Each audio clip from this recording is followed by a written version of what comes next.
มาสูงค้ามาสูงพ่อแม่พี่น้องเขากูก็กูก้นขาโหคอแนะนำพ่อแม่พี่น้องเอ้ยดีผู้ทำพี่น้องเขากูก็กูก้นขาในเป็นรายการจิ้นแชร์ขาเมื่อในวันที่6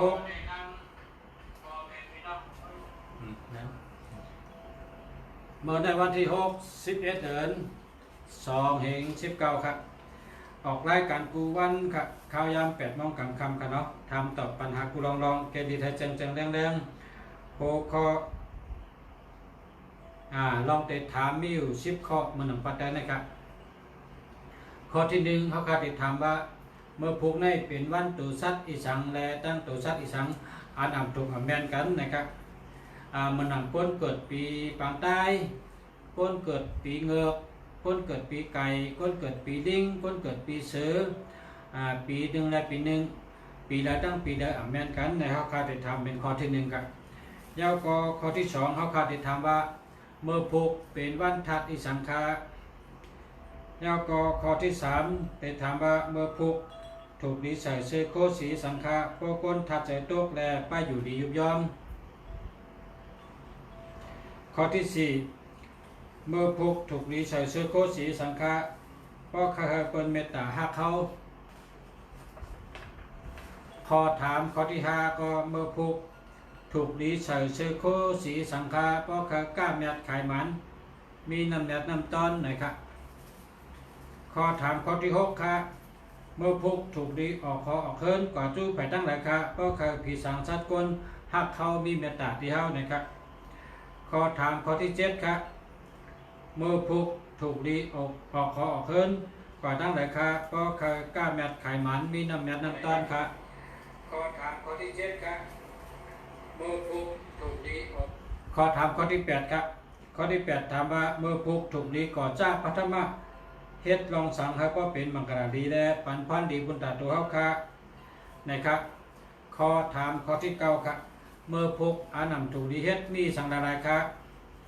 ยาวก็ข้อถามข้อที่10ครับผู้ยิงเจอป้าต้องป้าสันเทมีมั่นเขาหรือไรไว้สติวิทยาด้านวิธีหลายๆครับจังได๋ครับเพราะว่าสืบเสียเฮาค่ะได้ถามตอบได้ข้อตอบกลางถาม10ข้อยาวขึ้นในเฮาค่ะได้ถามจิ้นแฉลองไปอยู่ดีครับอันไปอยู่ดีตีจิ้นแฉได้เห็นมาตั้งไผ่เคเฮาค่ะได้ถามว่าป้อเป็นเย้ากาเต๋อเตะหือยาป้อนอนอ่ำรับเตะหือยาป้อเป็นเย้ากาผิวหนังเตะหือยาป้อเป็นวัดเตะหือยาป้อเป็นห้องเขาเจ็บเตะหือยาเนี่ยทั้งหมดมี20 ข้อค่ะป้อไม่พี่น้องเขาในคอถาม20 ข้อในก็เปิดว่ามันหนำและสังว่าป้อไม่พี่น้องเขาเคยแต้มไว้เคยหมายไว้ก็เมื่อเดี๋ยวในห่างแฮนไว้กำแต้มห่างแฮนไว้เจค่ะเขามีไว้เจเหตุกำแต้มเหตุก็เปิดว่าไปอยู่ดีในมันเด่นใจกูก็กูก้นสังว่ากว่าแมนเจ้าหนังอันชูเจ้าดูก็ในแต่แต้มไว้หมายไว้กันเนาะเนื้อไปอยู่ดีที่เขาคัดได้ทำจิ้นแฉนั้นมีอยู่20 ข้อค่ะเนื้อ20 ข้อนั้นเขาได้อ่านว่าเป็นอย่างไรข้าได้อ่านในพ่อแม่พี่น้องเขาเลยคู่ไว้อ่อนตั้งค่ะข้อที่1นะก็เป็นเต๋อเตะให้ถือยาค่านะข้อที่2ก็นอนอ่ำรับนะก็นอนอ่ำรับเตะถือยาค่าข้อที่3ก็เป็นเย้ากาผิวหนังเตะถือยาค่าข้อที่4ก็เป็นวัดเตะถือยาค่าข้อที่5ก็เป็นห้องเขาเจ็บเตะถือยาค่าข้อที่6พอเจ็บตัวเจ็บคิงเตะหือยาค่ะข้อที่7ลองเปลี่ยนเลือดขึ้นอันกำมันวัดด้วยตู้นั่นพอเป็นจนันเตะหือยาค่ะในข้อที่8ก็ไขมันเนื้อเลือดนะครับเนาะไขมันน้ำเนื้อเลือดในมีมันน้ำหนักไขมันน้ำหนักเตะหือยานะครับนะยาวก็ข้อที่9ในคนเป็นเยียวเจียมเยียวหวาน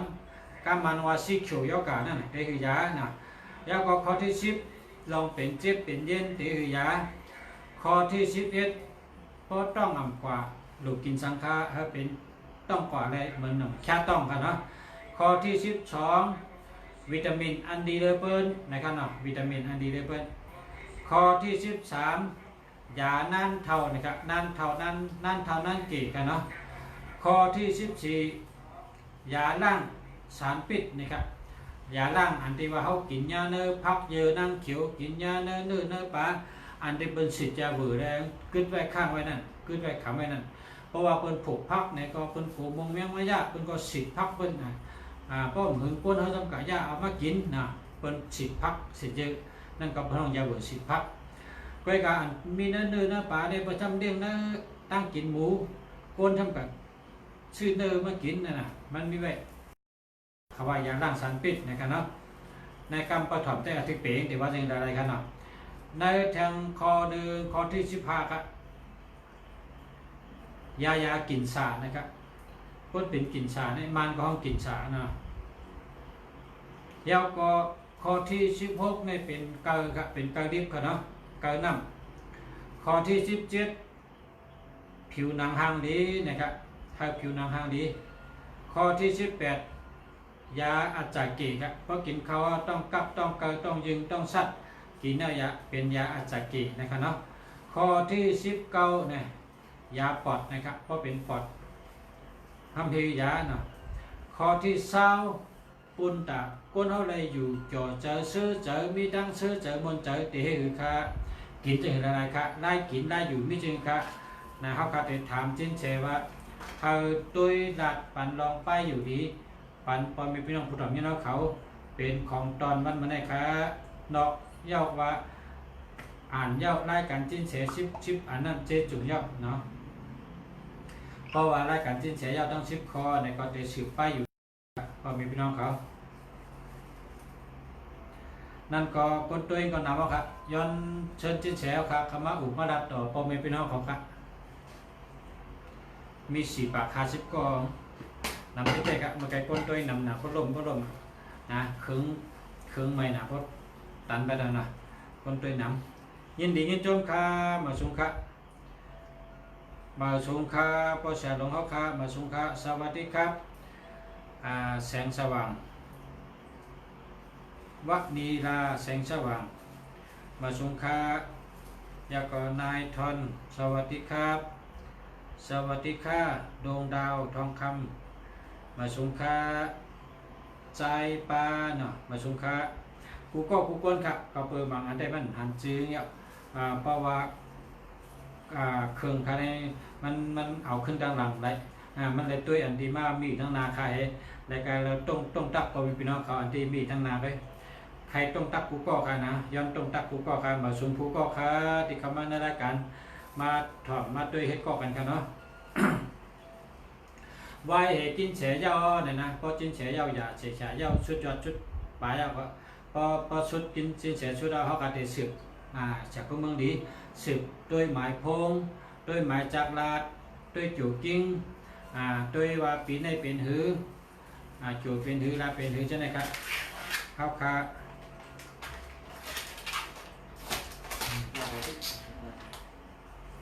คนละก็เจียวขามเอาครับพอมีพี่น้องเขาครับกดแชร์ไว้กันเนาะกดแชร์ไว้กันเฮาคาเตป้ายถอมจินเฉยเตมาอุมารัดลองขอถาม10ข้อพอยาว10ข้อก็จะเป็นป้ายอยู่ดีพอยาวป้ายอยู่ดีก็ติมากิวจัตตะหมายพงค่ะเนาะละแทงอีกแล้วยินเอาคันเนาะ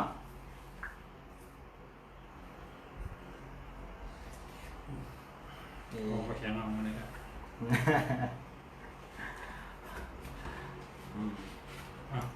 ไม่เมียมาชมครับพ่อแม่พี่น้องครับ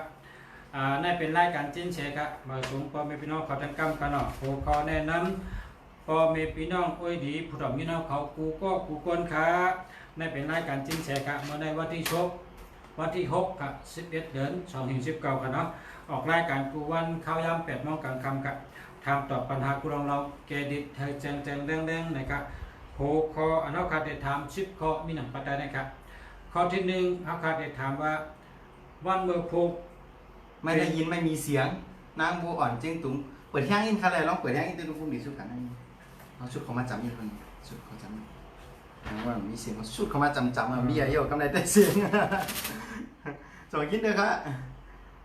ยินแนวข่าวอ่ะ สุดเขามาจำผมจริงนะ ไม่สิเสียไกวเขามาได้ เอาครับข้อที่หนึ่งครับเอาขาดติดถามว่าเมื่อพุกเป็นวันตัวสัตว์ที่สั่งหลายๆ อันอ่ำถูกอ่ำแมนกันนั่นครับ ตัวเย็นกันผสมตัวเองกันยินสิ่งนี้มาสุงคาใจปลาดวงดาวทองคำขาวมาสุงคาแล้วก็มูนะใจสะอุ้งนะฮะมาสุงคานะวันนี้ราแสงสว่างมาสุงคานายทอนซอยแสงค่ำมาสุงคาอุตสาห์แสนงามมาสุงคานะฮะนายทอนซอยแสงค่ำแล้วก็นางนวลหอมมาสุงคายิงมิ่นมาสุงคานางบัวอ่อนเจ้งตุงมาสุงคาใจอุ้งอยู่ดีจะข้ามมาสุงคานางบัวอ่อนเจ้งตุงเลยยินเอาค่ะปีมาสุงคาฮะใจป้าวาเลยยินเอาไหนวะเนาะลิงลุงตี้มาสุงคานะฮะอุตสาห์แสนงามมาสุงคาเลยยินเอาเนาะโอเคปันเป็นปอห้างมือสองเนาะมาสุงค่ะโอเคใจอ่องป้าในมาสุงค่ะวันแต่ยินเอาคำมาสุงค่ะการเวลาของเราสวัสดีคำมาสุงค่ะพามมาพิมพ์น้ำมาสุงค่ะกงมุนเงาปอเมตั้งสองมาสุงค่ะสิ่งที่มองไม่เห็นคือใจคนมาสุงค่ะกระหนกทองคำมาสุงค่ะนะฮะเอาละแสงสว่างในความมืดนะมาสุงค่ะสังเกตว่าสินแสมีไม้ค่ะน้องเมื่อไหร่ก็ไม่สินแสนอนหลับค่ะมีเหตุการณ์มาเนี่ยนะฮะโอเคว่าไว้หลังไม้ฝากดูนะเอาละมาสุงค่าคู่เมืองนี้ ครับมาสุงค่ะ มาสุงค่าพ่อแม่พี่น้องก็รีวิวถ่อมยินนะเขาทั้งหมดทั้งเสียงค่ะมาสุงค่านะฮะอันนี้ไม่สินแส นี่ฮะเนาะนะครับ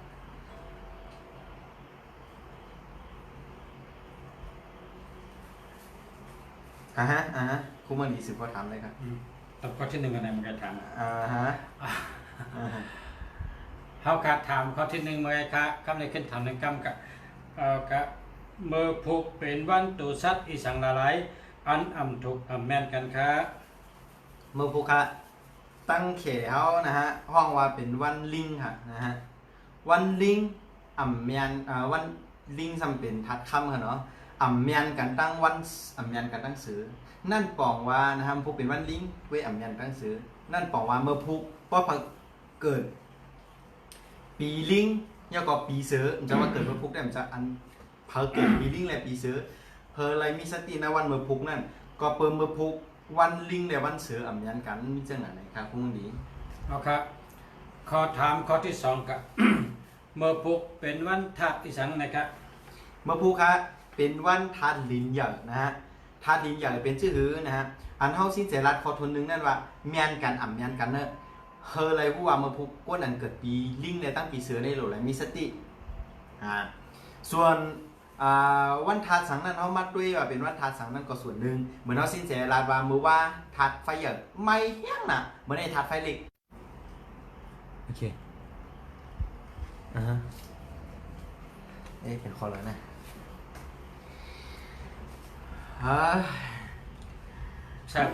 สิบมาข้อถามข้อที่สามครับข้อแรกผมย่อเลยมาไกลข้างนะคอมดินเลยคอมดินก็ได้ก็ขึ้นย้อนถามข้อที่หนึ่งครับนะคู่มือดีน่าจะตั้งถามแต่เขาตอบก็อาจจะได้ยินก็ผู้เป็นวัดทาทางก็เป็นวัดทาลินครับเป็นวัดทาลินใหญ่สังเกตที่สิ้นเสียว่าเป็นวัดทัดไฟใหญ่มือว่างนะฮะก็แหลดไหมยังเตะมาเหมือนในเป็นทัดไฟเล็กก็แหลดไหมไวลงมาอีกนึงก็ครับไม่เหมือนกันก็เป็นวัดทัดไฟมือพุกสร้างมาเป็นวัดทาลินใหญ่มือพุกเป็นวัดทาลินใหญ่ในมันชื่อเหมือนร้อยลงครับป้าผมกับย่ากับเก้าเป็นร้อยนั่นน่ะนั่นบอกว่าพุกคนเด็ดตื้อแล้วก็จอมใจตัวเจ้าเก่าหนักยับนะฮะคู่มือดีสุดของมาอินพุกก้นดีจ้อมใจตัวเจ้าเก่าหนักยาวเป็นว่าทานลิ้นอย่างนะให้ตามใจตัวเองประมาณนั้นนะจ้อมใจตัวเจ้าเก่าใครอย่างใครอุบังใครดาทางใจตัวเจ้าเก่าว่าจริงเห็นก้าตั้งแต่สามีลิงแวนนั่นบอกว่าเต็มอยู่นี้ ปอลูกอ่อนเพอนะฮะสังเกตลูกอ่อนนะครับเรียกง่ายมากกูวันก็เมื่อพุกนั่นเป็นวันหนึ่งที่ลูกอ่อนที่ให้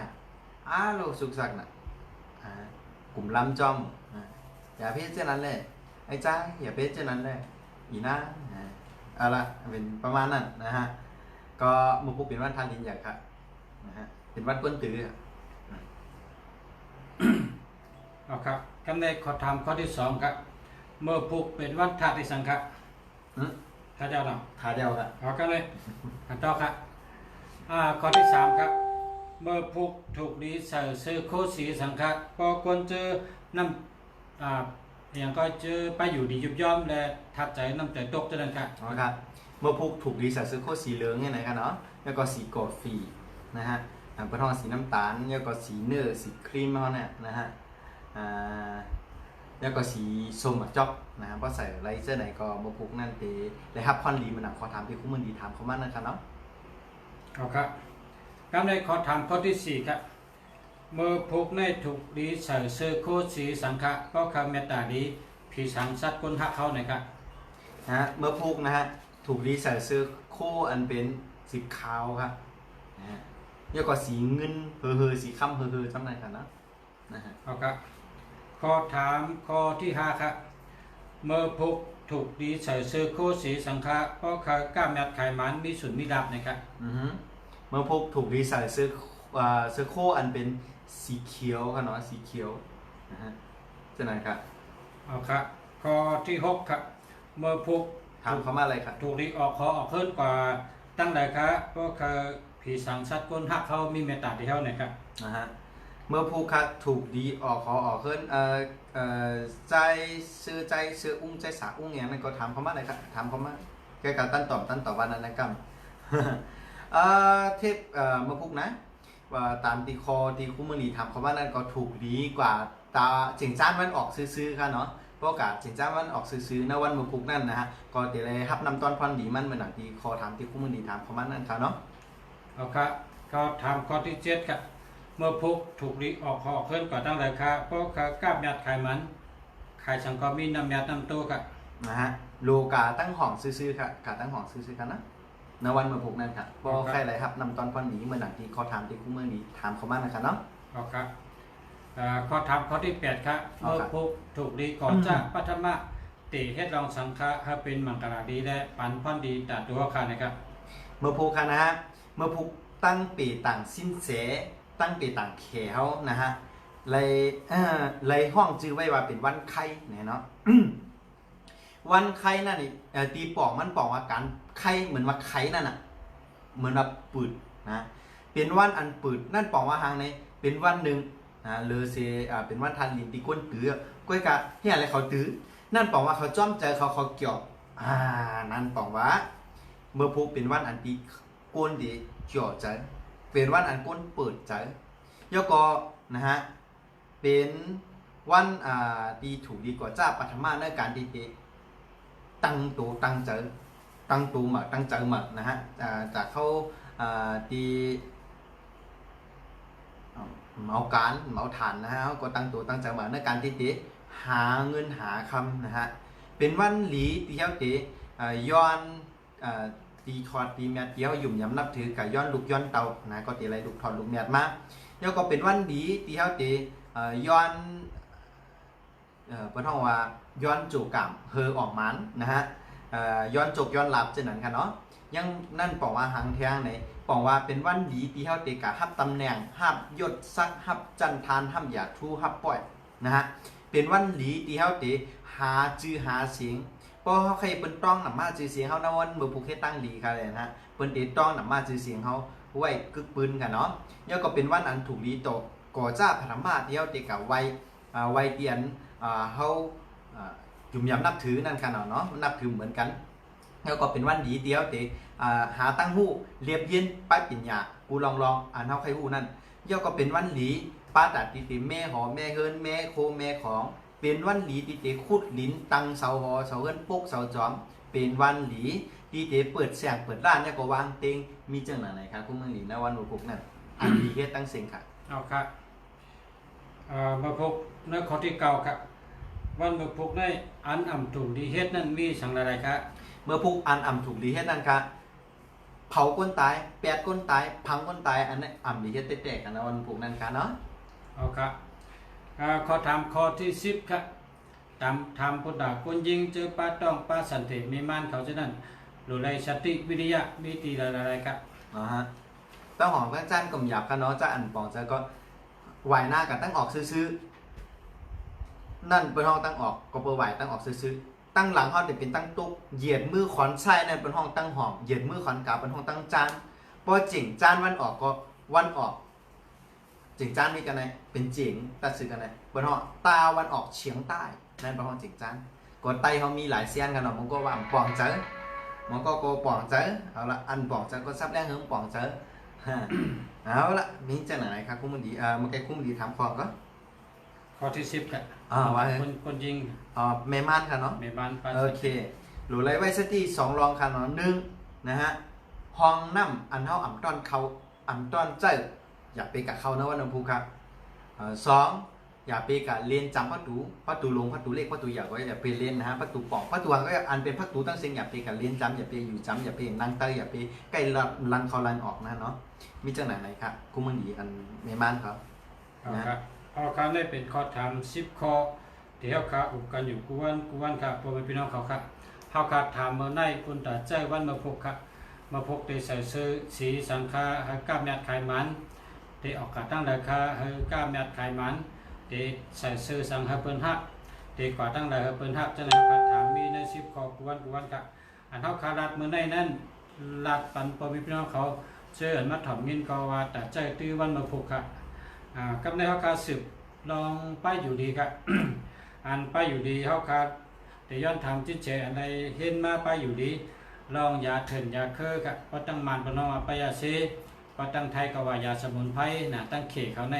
เขากัดแขนลองไปอยู่ดีครับเฮาคาแต่ย้อนถามย้อนในจินเสดัดนี่เฮาคาลองไปอยู่ดีสังว่าเป็นเตอเนี่ยเป็นตั้งเป็นโยกาเตอในเตหิยาครับ ที่เตยาในกาปันโจปูปันหมอนเฮาปันเก่ามื้อเท่านั้นเปิ้นมียากาปันเหมือนเปิ้นก็อาศัยกินยาวได้ค่ะเนาะ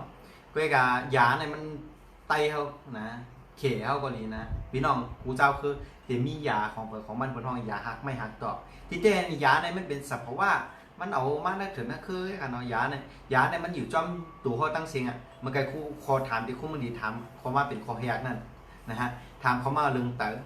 ว่าเรื่องเต๋อในนะ FC เชียงตุงครับฟ้าหลังฝนย่อมสดใสเสมอ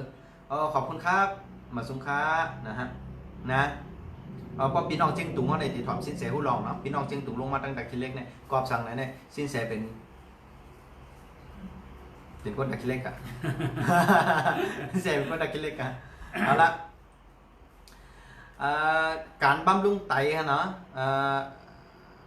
การบำรุงไตในเฮากินหังดาเนี่ย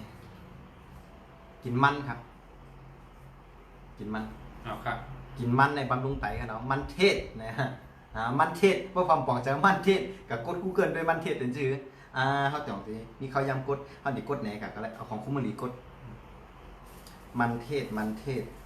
นะเดี๋ยวได้หันภาพมันกับจ้องเนาะเพราะว่าเป็นไตเธอกินหนังเนี่ยนะกินมันนั่นน่ะมันจือครับมันจะไหนครับ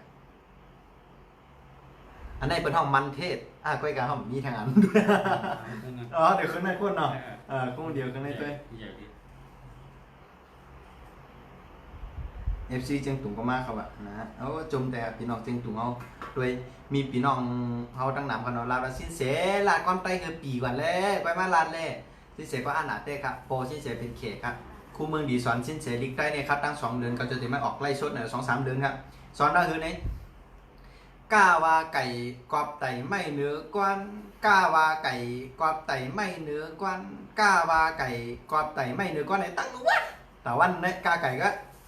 วันถอนสองมาข้าว่าไข่เมมันไปมางวมข้าว่าไข่เมมันไปมางวมในแทงตั้งวันดิกใต้มี19 ตัว18 ตัว19 ตัวอันนั้นนะเขาดำ18 วัน19 วันตัวคงมันดีว่าวันตัวง่าว่างูเลือนมาจูตัวเขียด จ้าวาจ้างไปองค์อ่างจอมตังซาวาเสียงเงาสีเหลียงมาผือเนี่ยเนาะครูหลีสอนได้ทั้งวันแล้วสิเสียก็พึกเด็ดๆคันจะพึกปอเป็นเขตไม่เป็นไต้ใจหือเนาะซ้ำเกิดอย่างในเมืองไทย ก็ลาดเตะปอกป้องก็เขาซ้ำมีน้ำเจินน้ำเจินตั้งเมย์ซ้ำแห้งเนาะก็เอาน้ำหูเขปอในตั้งปอยเอาขึ้นมาปืดปันลาดปันอุปันปอแม่พี่น้องใต้อะไรเจอกันกะค่ะเนาะฮะเอาสินเสก็ใครปอแม่พี่น้องเขาไล่ฮับควันดีเต็มทวนเลยสินเสก็ตีในแคบหางกับจ้อมค่ะเนาะเพราะว่าลาดอันแล้วเนี่ยก็ตีในแคบหางกับจ้อมครับมันเทศนะเป็นไรฮู้ว่ามันเทศเป็นชื่อเหือเนี่ยเนาะเพราะเป็นลูกเต๋อเพราะว่าเพราะที่ฮู้เลยคือว่าเป็นลูกเต๋อหยาบครับกำเหี่ยวในบอกว่าสุจะเป็นลูกเต๋อนะฮะกำเหี่ยวในก็คนทนนึงอ่ะอันมีอย่างแทงในเหลือเสียกำเหี่ยวก็มีอันไหนครับเหลือเสียกำเหี่ยวก็กลางคืนนอนลูกเดียวนะอันนี้ก็สอนเราขอกำเหี่ยวก็แถมเหี่ยวนึงอันนั้นของคนใจอ่ะมันขังกำก้อนรับอ่ะกำก้อนปนบางกวนมันเนี่ยว่ากำก้อนผลนำอ่ะอันนั้นก็มันนานลูกก็มันเจียวรับกันเลยค่ะเนาะนะอันนี้คำมันเทศคู่มึงดีดูงอกด้วยนั่นกันแล้วเพราะกันในมันนานมาน่ะสัญญาณมันสองหันหันเดียวครับหันเดียวมันเทศในเป็นไงครับเพราะว่าสุเจ้าเป็นลูกเต๋อเนี่ยกินมันเทศแนวครับเพราะเต๋ออ่อนนะฮะเต๋ออ่อนอาซาก็ตีปอดเต๋ออ่อนเพราะเต๋ออ่อนก็จะเป็นคนกัดง่ายเต๋ออ่อนเพราะเต๋ออ่อนก็ตีกำเยียวลูกเยียวเต๋ออ่อนเพราะเต๋ออ่อนก็นานลูกของคนใจนั่นนะมันนานลูกก็ซ้ำเจียวรับนี่ลูกก็ขี่ไฮไว้แกไฮก็รับอ่ะเป็นไงกันเนาะอันนี้เราของคนใจครับ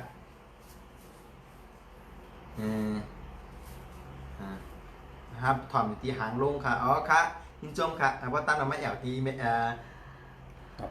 ป่าเป้าได้ค่ะเนาะฝ้าหลังฝนย่อมสุดใสเสมอ FC เชียงตุงครับเป็นก็แรงนะที่แสดงตัวโอเคเอาละเอาในคอทนแฮการลึงแต่เย่ากับกันเนาะกินมันเผ็ดตัวไหนครับมีจะไหนครับคุณมือนี้สุดทานแทงคอครับข้อที่หนึ่งเนี่ยเพราะว่ากินมันเนี่ยเป็นยอกะคนนั้นเป็นยอกะเตอกันเนาะกินมันอันแต่เขาก็ว่ามันดินนั่นน่ะมีเนื้อดินในคุดกินน่ะมันตีอยู่เนื้อดินกันเนาะกำลูกเยียวพอกำลูกเยียวพอในได้บอกว่าหนูได้กินมันนั่นใครอ่ะนะแล้วก็เป็นยาดีจ้องยมสุดจังเลยโยก็ข้างอินเหมือนมันสุดเลยนะอะไรเยอะนะก็เลยถามข้อที่สองครับข้อที่สองในควรเจอนอนอ่ำรับครับเฮ็ดจังยาครับได้ยาไม่ใช่ครับกูนอนรับเนาะครับพอใครนอนรับดีมหยาบครับอันจริงๆเนี่ยมันลานเมื่อในเป็นยาอันอยู่จอมตัวห้องอยู่หิมตัวอยู่จำตัวห้องนะด้วยการมองอันนั้นที่พ่อแม่พี่น้องเขาตีถ่อมปอกกลุ่มหูเลื้งนั่นก็สิ้นเสียเดี๋ยวพยายามกดพับเนี่ยค่ะเนาะเอาละกดพับไปก่อนนะฮะพ่อแม่พี่น้องเขาตีอะไรหันจ้อมนะฮะเพราะว่านะฮะนอนอ่ำรับนะเฮากินกล้วยหอมครับพอกินกล้วยหอมในนอนรับกันเดี๋ยวครับกล้วยหอมเป็นไงครับกล้วยหอมสองแจ้งครับนั่นน่ะเนี่ยกล้วยหอมพอนอนรับก็กินกล้วยหอมครับเป็นนอนรับนะเมื่อไกลในเป็นไตในเยียวบ่อยเยียวปิดเยียวปอดนะเฮากินมันพอนอนรับซ้ำเฮากินกล้วยหอมกันเนาะมีคนถามเขาว่ายาครับยาธรรมชาติยาธรรมชาติยาถึงยาเคยนะเพราะนอนรับกินกล้วยหอมอะนอนรับกันเดี๋ยวครับไปลามากินกล้วยหอม2 หวยนอนรับเดี๋ยวครับกล้วยหอมเต้ๆกันนะพุ่งเดียวเลยแต่ไม่กล้วยหอมเต้ๆคำในข้อถามข้อที่3ครับเพราะเป็นยอกะผิวหนังในเฮ็ดจังยาครับย่อกับผิวหนังบนห้องลบผิวหนังนั่นกันเนาะครับ กินตอนเย็นค่ะนะกินไปลากินก่อนนอนสัก2 ชั่วโมงนะกินไปลานะไปลามากินสัก2 มื้อสัก2 ชั่วโมงก็หาวแล้วหาวนอนใครรับบ้างนะฮะเอาละก็ยารักษาผิวหนังนะฮะเป็นห้องว่าย าย่อกาผิวหนัง ยากับผิวหนังเป็นตัวไหนครับ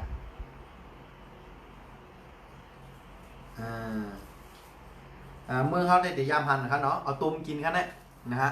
เพราะว่าเป็นห้องลูกผิวหนังอันว่านั่นมันเป็นหนังว่ารวมกับถึงสเก็ตเงินกว่าป้าเนาะอันกับไก่ด้วยหนังเขาตั้งสิ่งเลยมันเป็นโยกะเนี่ยเป็นห้องลูกผิวหนังนะฮะ เวลาตุดเผือกกันนั่น มันแน่นะตุ้ยต้นดีๆนะต้มกินนะต้มกินน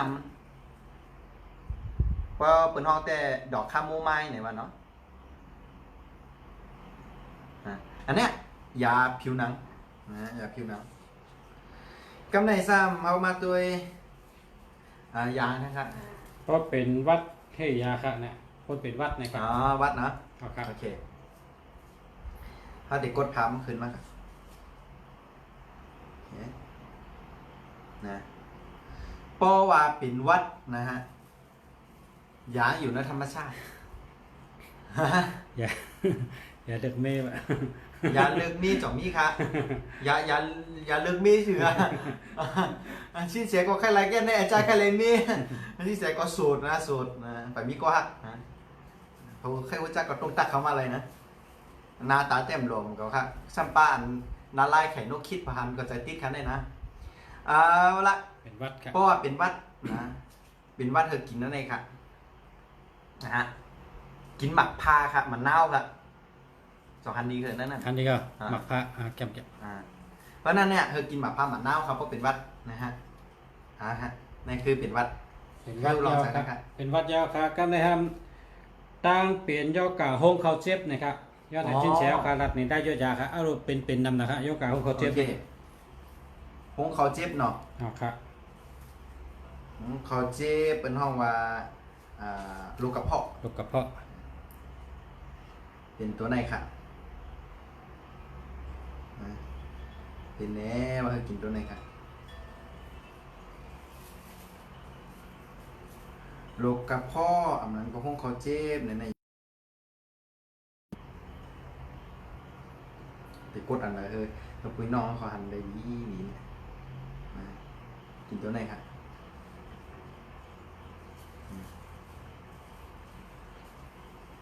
นี่ฮะ ผักกัดลุง อันดีมาแล้วเนาะ อันเดียวผักกัดลุงกับ อันนี้ครับเพราะว่าเป็นลูกกระเพาะเป็นห้องเขาเจ็บในเขากินตัวไหนครับกินอันนั้นจะกินกัมเดียวหายนะบอกว่ากินบ่อยๆมันจะบรรเทาก็ดีขึ้น ใกล้ๆกิน ใกล้ๆกินนะฮะอันนี้คือลูกกระเพาะครับ ครับห้องเขาเจ็บยาวข้อที่6พอเป็นยอกาเจ็บตัวเจ็บคิงค่ะย้อนถามชิ้นแฉวค่ะยอกาเจ็บตัวเจ็บคิงค่ะ เจ็บตัวเจ็บคิงครับ ก้นเมยๆนะ ก้นๆเมื่อย ก้นเมยๆจ้อมตัวจ้อมคิงในเขากินตัวไหนครับ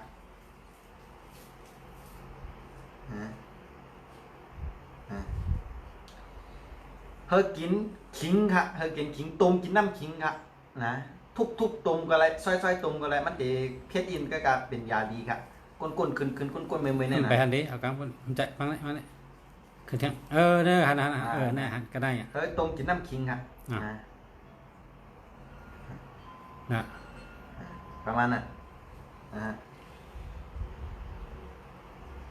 เจ็บตัวเจ็บคิงยอค่ะกำไรข้อที่7ค่ะลองเป็นเลือดขึ้นค่ะตั้งเป็นยอกาเลือดขึ้นค่ะชิ้นแฉวค่ะ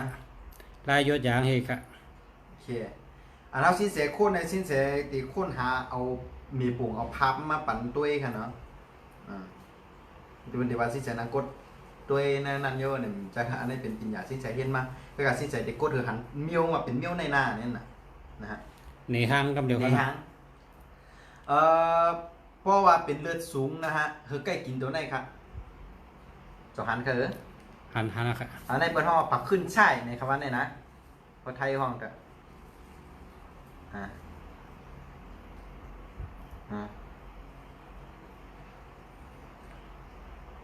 ประมาณไหนนะหันเนื้อเนาะ หันนะครับ เพราะเป็นเลือดสูงใกล้กินได้ยินค่ะเนาะส่วนพอเป็นหางนั้นถามมาหลังรายการค่ะเนาะ แต่ที่เหลือในอันนี้สินแสจะนำเสนอเหลือเสียในก็แค่วู้ลองใส่นะครับ ข้อที่8ครับข้อที่8ในไขมันในเลือดนะครับยาอันเป็นไขมันในเลือดนะครับ อืมโอเคไขมันในเลือดนะกำกันเนาะไขมันในเลือดนะ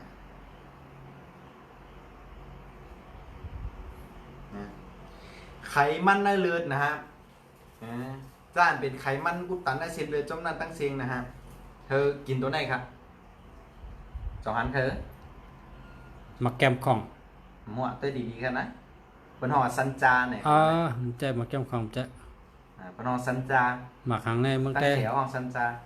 คนไต้ห้องหมักสามหู มั่วเตยพามไปก่อนนะ เตยเวนนั่นแกหมูจักอะ อันนี้ครับนะฮะ ไขมันในเลือดยาวค่ะ ดีเตเป็นหมอค่ะ กำ เขา ใน สินแสเห็นไปหมออย่ามาอ่อนตั้งดีเด็ดเพี้ยนลองสินแสก่อนเขา กำในข้อที่เก้าค่ะย้อนถามว่าก้นเป็นยอกาเยียวเจียมค่ะ โยเจียมเป็นห่อเบาหวานนะฮะไปกินตัวไหนครับ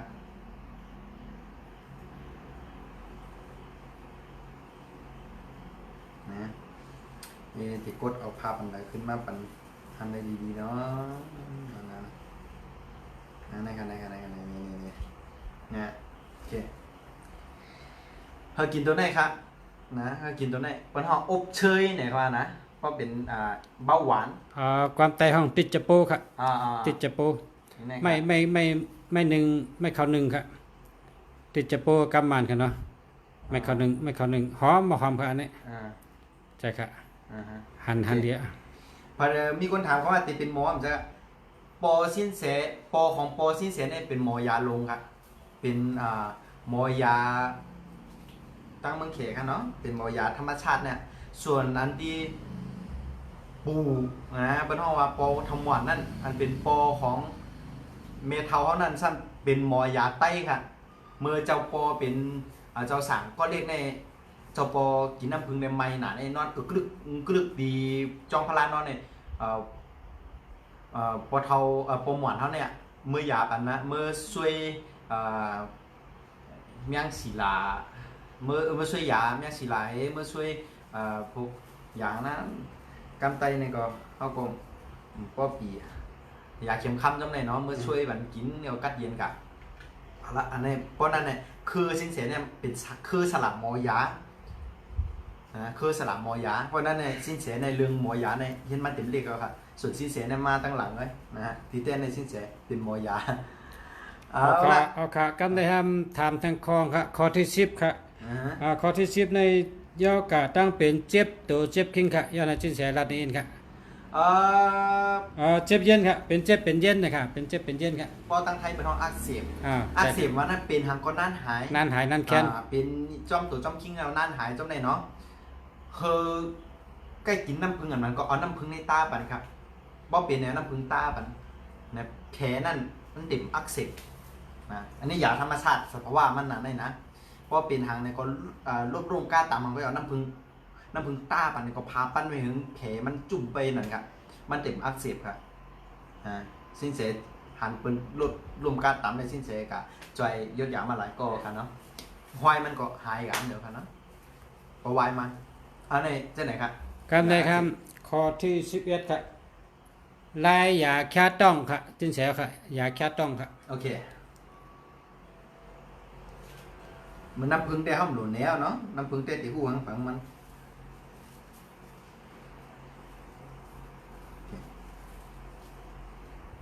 นะฮะมีสองพับนะฮะสิ้นเสร็จในกัน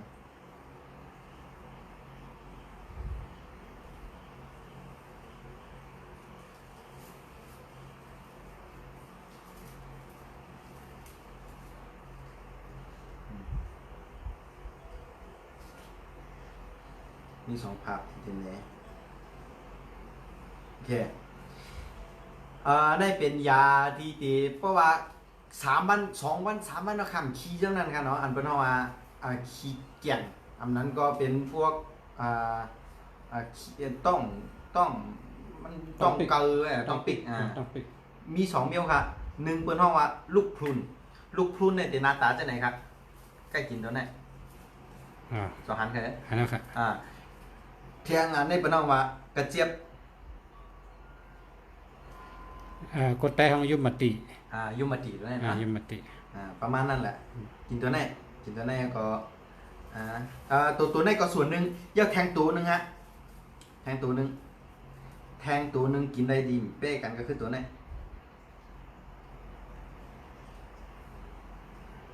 ผักส้มปูครับ โอ้เข้มน่ะเนาะหวาน ต้ม จัง กินอันละอันหนึงใน3อันที่แนะนำเนี่ยเพราะต้มกินจะไหนจึงในต้องอันนั้นมันก็มันเตะจะว่ากับพึ่งพังๆกันนะมันเตะก่อยคีไรดีกันเนาะเราซื้อกันไหนสิเชนคนเราซื้อมันเตะก่อยคีไรดี คำได้ข้อที่12ครับยาวิตามินอันดีเลเปิลนะครับยาวิตามินครับเนาะวิตามินอันดีเลเปิลครับอันวิตามินอันลีเลเปิลอันว่านั่นอันบอกว่าวิตามินอันที่มันกึ่งกาตาที่วิหากินเต้ๆนะเนาะเป็นวิตามินที่เต็มทนสมบูรณ์ดีที่สุดนะฮะก็นั่นบอกว่าเป็นสตรอเบอรี่ มาฮูลินครับ หันเนอะ อาหารค่ะมาฮูลินนะกินสตรอเบอรี่เนี่ยเป็นวิตามินที่ดีที่สุดนะฮะเนื้อหมักไม่ทั้งสิ้นนะเรื่องวิตามินไว้ขนาดที่เสียร้านเนี่ยนะฮะ คำได้แคมเต้ๆครับ นั่นได้เปิดยุ่มกูก่อนยานั่นเท่านะครับชิ้นเสียวค่ะยานั่นเท่าค่ะ ยานั่นเท่าค่ะ สินเสียในหันนาเจ้าไหนก็อาซาเกี่ยว นะสินเสียในกินกวนยานานเท่าฝากให้หูกดไลค์กดแชร์กันเนาะให้หูกดไลค์กดแชร์ค่ะนะ เธอจะอยากไปกินชังค่าเนี่ยวะ เอาไว้นั่นก่อนครับเลยเธอจะอยากมาซื้อยาตื้นหลี กัดตาเธอจะปังมากเดียวเนาะนี่ครับยานานเท่าย านั่นเท่าค ส รั อบ งหันใครเลยนั่นนั่น อย่างไหนนั่นเท่าไหน องุ่น อ๋อองุ่น สองหันใครเล ตะ ย ปิตีค่ะตะปิตี สองหันนั่นนั่น ฮันเอาค่ะตะปิตีค่ะ กินองุ่นสินเสียกินองุ่นกูมันครับสินเสียอาซักเดี๋ยวกันนาก็ยังเป็นลูกอ่อนกันแล้วคนก็แต่ว่ายังก็เล็กอยู่อยากเออค่ะอยากเออย านั่นเท่าค่ะกันได้ข้อที่14ค่ะยาล้างสารพิษในตัวนะครับ โอเค เป็นจังไงพ้องค่ะ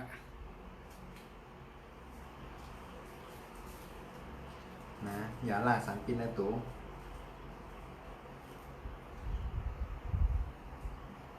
นะครับซึ่งอันนี้มันเป็นพอเผอเจอกินมาเผอเจอกินปลากระป๋องเผอเจอกินอันอยู่นะอัพตั้งเสียงนั่นน่ะจอมอัพตั้งนั่งนั่นน่ะมันตีออกมาเลยเป็นห้องว่า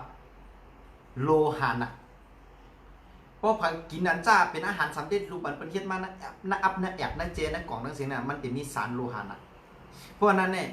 อันที่ล่างสารโลหะหนักไรในยาสภาวะธรรมชาติมันก็มีเหลือเสียนเป็นยาหมอนะเป็นตัวไหนค่ะจอหันนั่นดี อ่านกะหมักลำไยเนาะ ลำไยค่ะ หมักลำไยตึกคู่เนี่ยหมักลำไยเป็นยาลี ลำไยเนี่ยพอกินมันจะล่างไปตัวไหนเลยครับสารโลหะในร่างกายพวกมีน้ำเป็นทางครับพวกมีน้ำเป็นมะเร็งครับนั่นบอกว่าพอกินอาหารกับอาหารกระป๋องอาหารสำเร็จรูปน้ำมีโอกาสเป็นมะเร็งสูงครับเพราะนั่นกินล่างเป็ดกินลำไยค่ะการได้ช้ำยาโรคก้นเป็นน้ำหนักขนาดยาเนี่ยนะข้อที่15นี่ยากินชานะครับกินชายอกาเปียกเซยากินชาในก็เขาว่าเช่นนั้นกับเป็นยาที่เฮ็ดเฮออ่ำเป็นกินชาบอกว่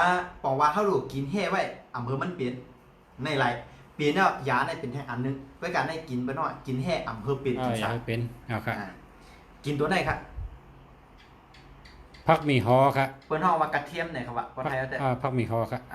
กินตัวไหนในตาลมะเร็งครับกินกุวันครับเนาะกินกุวันเอาครับโอ้มีขาวกันเนาะมีขาวมีฮอครับมีคนถามสินแสอายุเท่าไหร่คะสินแสบอกอายุอะไรครับละนะตินสายาวครับข้อที่16ยาเกลือครับเกลือน้ำเกลือพอครับเกลือน้ำ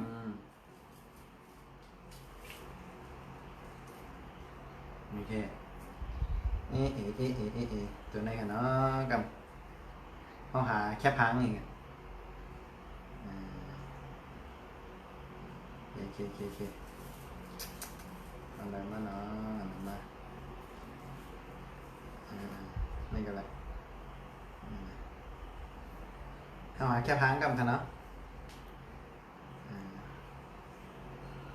จุดนี่กันนะเอาละผมมาขายกินจื้อชิ้นเสียหน่อยเอาละนะครับเพราะว่าเกลือน้ำมาเป็นจื้อในคันเนี่ยเขาก็พวกกินน้ำกินเกะก้วยกะซ้ำไม่อย่างแรงเกลือขึ้นปีขึ้นเกลือขึ้นปีขึ้นนั่นเป็นห้องวันปีน้ำนะปีน้ำบวมน้ำปีน้ำนะฮะการที่บวมน้ำปีน้ำเนี่ยเพื่ออะไรกินตัวไหนครับฮะจอหันนั่นดีครับเป็นห้องวันน้ำหมักเลยน้ำหมักเลยอ๋อหมูจักครับไม่แน่ใจเอาหมักเลยหมูจักจือค่ะมันเหมือนหมักเลยเรียกโคบปึงแข็งก็ตัว อ๋อ เดียวหมักเลยเรียกค่ะหมักเลยเรียกอันนี้ตัวนี้จำผังน้ำเนาะผูกเขาก็ได้จะแน่หมักเลยเรียกค่ะประมาณนั้นนะฮะน้ำหมักเลยเพราะกินน้ำหมักเลยเนี่ยอันเท่าปีน้ำเนี่ยตียอมกว่าเพราะว่าใครยอมก็กินน้ำหมักเลยค่ะเนาะมันปีน้ำก็กับอันเท่าปีเนี่ยนะฮะแคมเต็ดค่ะกันในข้อที่17ค่ะยาผิวหนังห่างดีนะครับผิวพรรณดีค่ะเนาะเพราะมันตัวผิวพรรณสิ้นเสียเนี่ยค่ะนะฮะเพราะเป็นชาวเขาแค่นคาแลนั่นเพราะตัวผิวพรรณสิ้นเสียเนี่ยนะเพราะมาตัวจำเนี่ยเสือหมดค่ะเนี่ยนะเสือก็ขาวสิ้นเสียอ่ำต้นตาคิมเสียบ่ตาคิมเห็นบ่นะกินหังคาไปด้วยกันนะไปด้วยค่ะยาผิวหนังห่างดีนะครับโอเคสิ้นเสียกินกุ้งมันค่ะนะ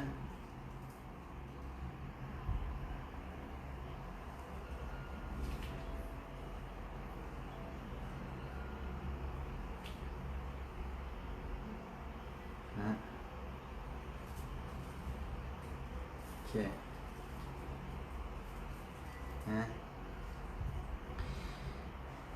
ผิวพรรณเตดีครับมันติดเสือติขาวเหมือนติสิ้นใจยกเนื้อในขณะสิ้นใจกินกุ้งวันครับเฮากินตัวไหนครับโหพักปึกครับโหใช้เท่าครับเป็นโหพักปึกครับคนได้ห้องพักปึกในขณะกินตัวไหนเอ้า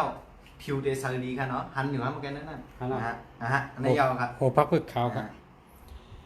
ข้อที่18ยาอาจาเกะครับ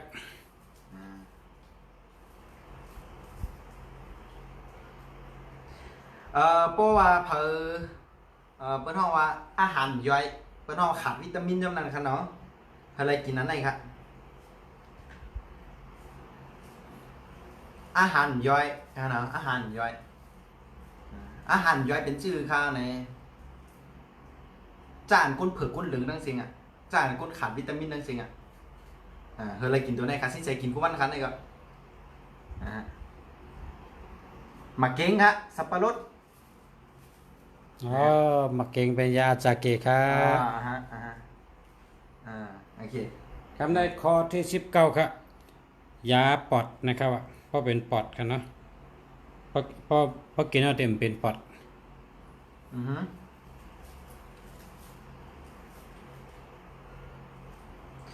มันเพราะว่าปอดเท่าแห้งนั่นแต่เป็นขี้คอน่ะเป็นขี้คอหมองคอมเลยเนาะเพราะว่าไอ้ปอดเท่าแห้งนะประมาณนั้นเพราะฉะนั้นในพอเป็นย่อกะอันเป็นปอดนะฮะเฮอกินได้ครับเห็บหูหนูขาวครับสองอันครับเห็บหูหนูขาวครับเห็บไว้หูหนูขาวครับสองอันนั้นน่ะหาเนาะครับกินเห็บหูหนูขาวครับปอดเท่าเตจุ่มเพราะปอดเท่าจุ่มอันเป็นปอดเป็นมองคอเป็นในเตหายเตแค้นกับครับเนาะมีจะไหนครับข้อที่20ครับเฮาตูเจอจินซื่อเสรีมีตังซื่อเจอเกี่ยวเจอค่ะกินชังค่ะข้อที่20ครับกินตัวไหนครับเพราะว่าเขาฮือมอยนะเหตุการณ์มาฮือ แลไข่เพราะว่าอะไรเผอก็อย่างนะเพราะเหตุการณ์มันคืออันนั้นคือมวยๆเลยเพราะว่ากินเนี่ยเลยจึนกับกินเนี่ยเลยปังกับเลี้ยงกับเดี๋ยวในกินตัวไหนครับนะจอหันขั้นไหนเปิดห้องวัดหมักหวานครับเปิดห้องวัดหมักหวานหมักหวานคือว่าหมักจ๊อกนะฮะเพราะน้องน้ำส้มนะฮะกินส้มตัวไหนครับมันจะน้ำส้มกับซื้อมานั่นเดี๋ยวจะคณะกินอะไรก็เดี๋ยวครับกินหมักหวานหมักจ๊อกในกันเดียวกันเนาะเพราะกินเดี๋ยวไหนเขาคือมากกว่าป๊อปปล่อยเขาชอบเขากินเขากันนะหูจืนตาเลี้ยงมากกันเดียวกันเนาะอันนี้ค่ะลองไปอยู่ดีอุบกันอีออดมีจังไหนครับเนาะเอาละเขาสินเสก็เตลาถึงเรื่องสินเสหนึ่งสินเสในภายปอก็เป็นสลามโมยาเขภายแม่ก็เป็นสลามโมยาไต้กอมนันสลาซ้ำสินเสซ้ำเหมือนยาเต้นดีสินเสก็ป้องออกแห้งกุ้ยนะว่านั้นยาไต้ก็สินเสหูยาเขก็สินเสหูอันดีสินเสหูอันสินเสหูก็เต็มมีกุ้ยกะอันดีป้อเป็นรองยาในสินเสเรียบเพียนมาเต็มเล็กก็เพราะว่ามันมาจอมเจอคือก่อนนั้นสินเสในยาคนมาเต็มเด็กจอมก็มาเป็นสินเสอันสินเสในมาตั้งหลังนะก็เป็นเจ้าไหนครับเนาะพอเป็นพอยุ่งดีกินหวานจื้อก็ปรึกษาสินเสอะไรครับปรึกษาสินเสอะไรนะฮะลองไปอยู่ดีสินเสก็ฮับปรึกษากับสืบมาเลยครับกับสืบมาอะไรครับกับสืบมาอะไรกับสืบมาสินเสอะไรนะยอยังเมื่อกี้มีคนถามเขาว่าเตเฮ็ดกินการสั่งได้เฮ้ยไรกินเนี่ยก็ตุ้ยเปลี่ยนต่างเขามากอะตุ้ยเปลี่ยนต่างกันละหาทานเตตอบมันเขาได้เนาะหมายพงค่ะเขาป้องเขาเนี่ยหมายพงเขาหายกันแล้วเนี่ย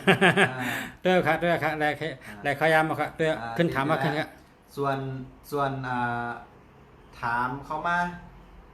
โอเคสินแสโสดใช่ไหมคะอ๋อใช่จะค่ะสินแสโสดครับไม่มีแฟนใช่ไหมคะมีค่ะ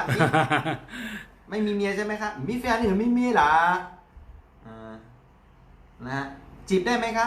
จีบได้จีบได้ตักมาค่ะเพราะเมียนจะก็มาพุกใจเมียเขาตั้งปอเขาไก่เอาคันหมากย้อนแต่งงานกันเดี๋ยวครับเอาละนะฮะโสดเต้มีแฟนเลยครับอายุก็คือตอบไม่ได้โอเคตามนึงครับ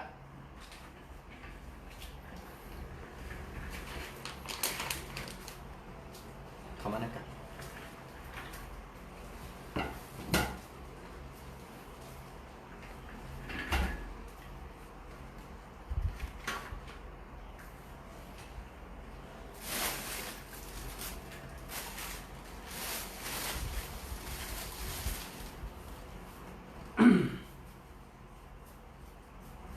มาส่งพ่อแม่พี่น้องเขาค่ะติดตัวอันที่มีต่อหน้าในคำเดียวกัน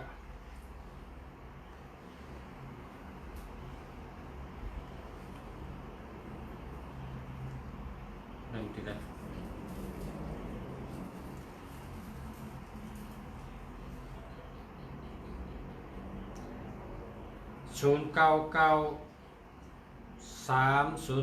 อ๋อครับเจข่าวครับก้นอันขี่เฮือกับจอมสินแสว่านั่นเป็นปีนางสินแสครับสินแสเนี่ยมีปีนาง2ก็มีน้องยิงก่ออันใกล้กะใกล้มาจอมสินแสเนี่ยเป็นปีนางสินแสเนี่ยก็เป็นน้องยิงสินแสน้องยิงเตี้ยปีนางเตี้ยเนาะแกข่าวกับมีคนถามนางกับกันว่าเป็นปีนางครับมีลูกสีก่อครับนั่นเอาค่ะกันในที่พี่น้องถามว่าแช่เอาค่ะเนี่ยนะ0993022988นะครับไปแคมป์ค่ะพ่อแม่พี่น้องเขากันเนาะเพราะว่าเขาแต่ชื่อมาจากรัฐในคณะ88ก็ย่อมันอย่าไปกับไว้ตั้งพักตูกันเนาะอย่าไปกับไว้ตั้งปลายกันนะเฮาอยู่ในกลางก็แคมป์เฮาอยู่ตรงเงาก็แคมป์กันนะอันนี้ทำเหมือนกันเนาะเพราะว่ามันมี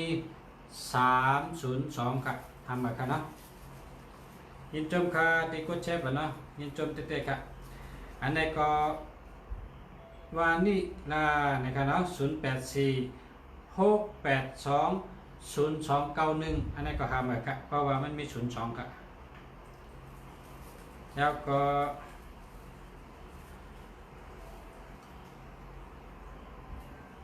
จะมีครับเป็นพี่นางเฮาพี่นางเป็นมีมากกว่า0 ใจนะครับเนาะ0628541345ก็เพราะมี13ก็หลูกใกล้ใบพาราหลูกใกล้ถ่อมตารานะเพราะว่า13ในเป็นว่าได้ในแกมแต่ไม่ว่าเจอปิดเจอแกมต้องใช้จะลำง่ายมิตาบนะครับก็เพราะฉะนั้นได้พอเดี๋ยวใจ13ในหลูกเป็นคนใจเย็นมีสติครับก็ว่าพอหาแรกอะไรก็แรกให้เนาะพอแรกให้ก็พอมี13ในก็กัดใจครับเพราะมี13ในได้สติแต่เสียยาวก็0639295104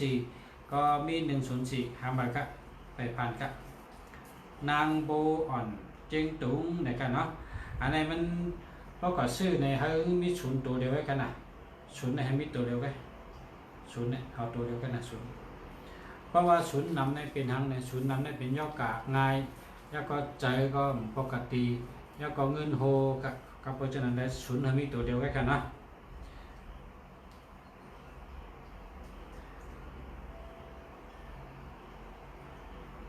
แล้วก็หมูหอมนะครับเนาะ0992585813นะครับ8แคมป์ครับ81นี่ก็8แคมป์13นี่ก็8แคมป์ฮาบากะหมูหอม แล้วก็อัมปาอัมปาดีเนี่ยอันนี้ก็อ่านผิดก็กันต่อกันเนาะเป็นชื่อกะลาค่ะอยู่06352926กันเนาะอันนี้แค่มาค่ะนำบัตรพงแค่มาค่ะนะเบอร์โทรศัพท์แค่มาค่ะยาวก็แทงกล้องค่ะ0979476767อันนี้มันไปดีค่ะยาวก็ไปเป็น57อัน57ในเป็นวังดีครับ7นั้นมันดีใจกันเนาะนางโปอ่อนเกียงตุงนะครับว่าห้ามไปกันเนาะคำในห้ามสายพระนะครับ0944634288นะครับเนาะอันนี้เจอแล้วครับก็ให้แคมป์อยู่ในก็ไปหาเหมือนนะอันแคมป์อยู่ในก็มีอยู่เพราะว่าในก็ไปหาเหมือนก็หาแคมป์ก็มีอยู่ครับแคมป์อยู่ในนะใจ0628541345เนาะเพราะว่าแคมป์5เนี่ยก็เพราะ13เนี่ยมันไปจังว่าครับเชยเอาค่ะ0942647481มี81ดีกับหาเหมือนเนาะแชร์แล้วครับ0656944288ในรายการในแคมป์จันเนี่ยเพราะเก่าก็ต่ำตัวอยู่ทั้งฝ่ายเห็นได้มันเงินเท่ากับโหนั่นเนาะเจ้าครับลากี0995074380นะ809นะครับเนาะศูนย์นำนะคะ07ในก็ไปแคมป์80ในก็ไปแคมป์เขาหามาครับลากีในกันเนาะแสงหลง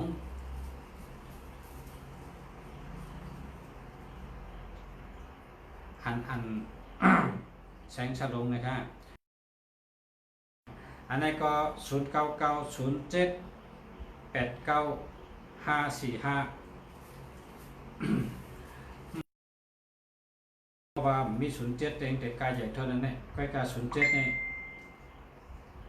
มันโหครับนะเพิ่นว่าเพราะเป็นนกของปีกฮักครับนะเพราะเป็นนกอันเด้งบินกับต้องพาในปีกมันฮักนะเพราะเป็นมังกรซ้ำเพราะเป็นมังกรก็มันบินแล้วครับนะมันบินแล้วเรามี07นะมันมี07ได้มันบินแล้วนะดูดีกูโตค่ะดูดีกูโตป้อมดีกูโตก็นึก7ตัวให้ดีกูโตให้ในก็ได้นะ7ตัวให้ดีกูโตให้ในก็ได้cái cả họ hoa tê tê này họ hoa tê tê này là tê tê này đồ đi cút đồ khơi nè cái cả chẳng qua hàm đây đó mình ăn kem cút đồ này có chết đồ này ăn kem cút đồ cho này chẳng cái kem cả nè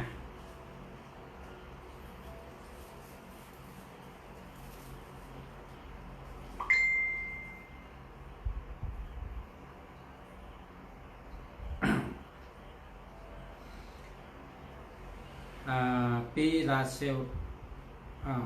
ใช่ครับกันต่อครับปีไล่ค่าในกันนะ0942564235อันนี้แคมป์มาครับเจ็บน้อย0635067879อันนี้มันแคมป์กับ067นี่เป็นใจกันเนาะหามาครับ กดไลค์กดแชร์เป็นเช่น แชร์ยาวกะนะแชร์ยาวกะชื่อว่านางลาวินนะครับเนาะ0951376563ครับนางลาวินภาษาว่าได้8เหไว้ละเพราะว่า133776ในอยู่จู้กันอันให้นำน่ะเพราะเป็นโจรของจุ่มใหญ่นะวะนะเพราะเป็นโจรของจุ่มใหญ่นะก็เพราะฉะนั้นได้8เหครับ8แล้วก็หามานะ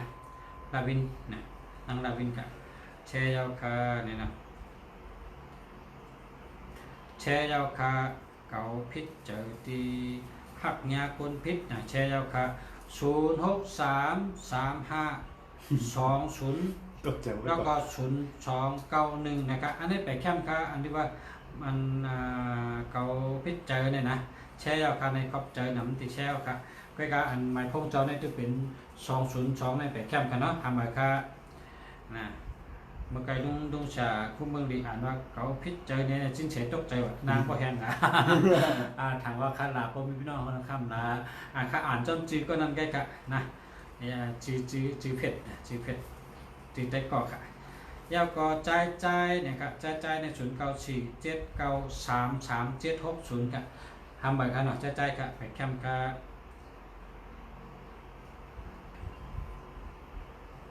แชร์ยาวคา0887801158ทำเหมือนกันเนาะทำเหมือนกันมันไปแคมป์กันจะไหนเนี่ยยาวก็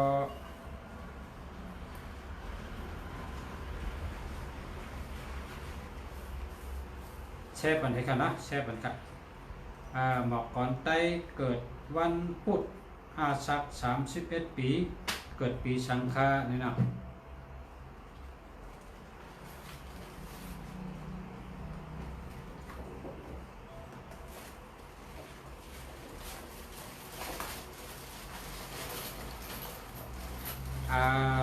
น้องแอนนะครับ0648433959นะครับเนาะอันนี้แล้วครับเจ้ากระเบียกันนะเจ้ากระขอบใจครับยินชมการติดแ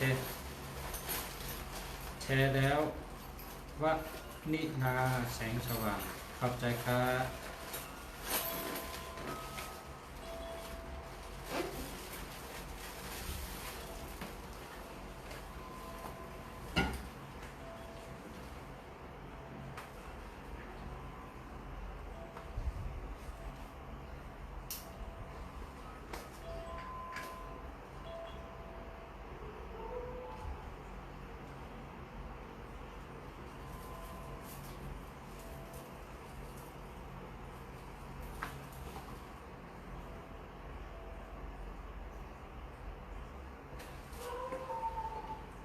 คนอาศัก31นะครับเกิดปีมากครับ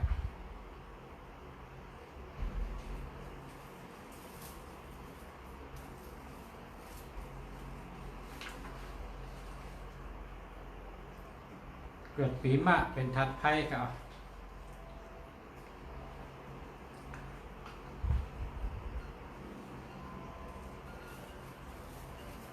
ศูนย์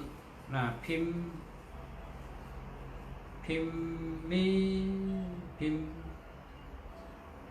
พ์นะ0942534952ดีไหมคะก็ดีครับดีครับเจ้าแล้วครับก้อยกาสั่งว่าได้ก็เจ้าแล้วค่ะนะเจ้าแล้วนะเพราะขาตัวมีเงินน้ำก็หาแทงก็ไรครับนะอันนี้ก็ใจกว่าใจกับจ้องกันยาวก็มนคำเสย0619972554มันปัดดูเงินเห็นดูกันเนาะเพราะว่าใครมีเงินก็หาเหมือนกันเนาะยาวก็จ่าย0943151792 อันนี้ก็ไปใจตัวเงินกับจะใจเนี่ยไปใจตัวเงินกับสิ่งที่มองไม่เห็น0994672127ไปแคมป์ครับไปแคมป์หามาครับอยู่ภายย่อมเสียหักอยู่ภายย่อมเสียหักนั่นในดีหักจะเลย094แล้วก็25706นะอันนี้พอเป็น706ในหลูก8กันเดี๋ยวว่าใครเพราะว่าพอใช้ไว้ได้มันใจกว่าก็มันดีค่ะนะสาวใต้น้ำรัน94969665อันนี้จะแล้วค่ะนะจะแล้วค่ะมิ้น061985369และ3230แล้วก็328อันที่2เนี่ยเอา8เลย08532303228อันไหน8เลยจะอันที่1ไงอันที่1เนี่ยจะได้ค่ะ0619583699อันใจไหนกันนะใจอันที่1ค่ะ8อันที่2ค่ะนะ แช่ยาวค่ะ092695000872นะครับไปแคมป์ค่ะหามานะไปดีครับไปดีค่ะหามาค่ะ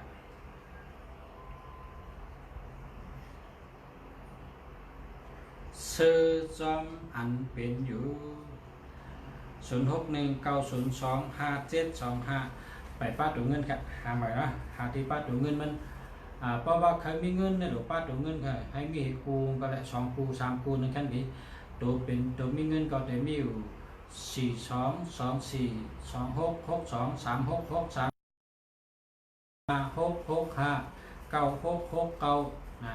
15513663จะในหรือป้าไอตัวเฮคู27คำใจค่ะกันดอกค่ะ28827887จะในกันนะตัวได้ป้าเขาเพราะป้าเห็นกูเนี่ยได้เงินค่ะมันเป็นตัวเงินค่ะนะครับมันป้าตัวเงินก็ป้อมป้าตัวเงินในมอพักเขาในเสือกุมเยอะจะเป็นกิริยามันเนี่ยเป็นโถเน่าเป็นขิงเป็นข้าวหอมพับหมี่เบอร์ส้มเจมส์ค่อยกามันมีเกลือนะเพราะมันมีเกลือก็มันก็เป็นพักอกแต่มันจางๆไว้เนิ่นหนังปัดพงเขามีหลายกูก็เยอะเพราะเขาขาหนักเป็นกูให้เป็นตัวดีเป็นกูกว่าสังวามีเป็นกูอันมีเงินไปก็เขาคัดใจกับเขาเป็นคนมีเงินค่ะ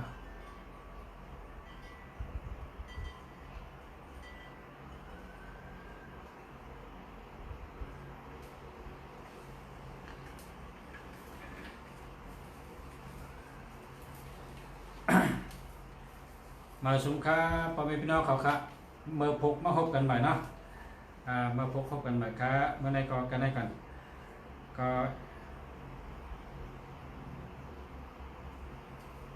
กำตัวเป็นก้อนครับก็ในมันแชร์กันเนี่ยอายุ30เกิดปีงูเป็นธาตุอะไรอายุ30เกิดปีงู51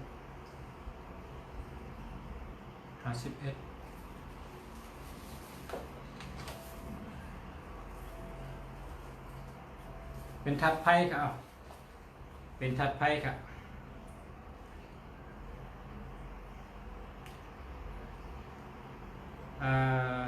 เริ่มต้นอนาคตใหม่0829498979อันนี้เดียวกันนะแชร์ยาวค่ะ0968870172ค่ะเนาะไปแคมป์กะหามากันเนาะอันนี้จงป้าตัวเงินค่ะอันนี้อะไรค่ะอันนี้อะไรค่ะอันในตัวเงินเนี่ยจะเป็น82282332ก็เลยว่าเนาะ35535995799799793339ตัวเงินค่ะเนี่ยตัวเงินค่ะตัวเงินเต้ๆค่ะเนี่ยเพราะว่า82เนี่ยเป็นเงินก้อนใหญ่ค่ะ82เป็นเงินก้อนใหญ่อันนี้ตัวเงินกูโตค่ะเจ้าไหนได้ตัวเงินกูโตค่ะ พอใกล้โทษทีก็ได้ปอกทีครับนะพอใกล้โทษทีก็ได้ปอกทีแช่ยาวค่ะจองเต็มมิลาบค่ะยันจมค่ะติดแช่เป็นกันเนาะไปยันเบิ่ง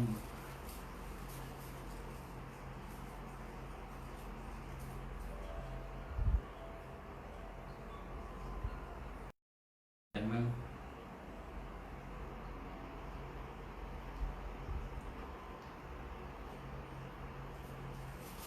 มันนำนะคะหาเนาะค่ะ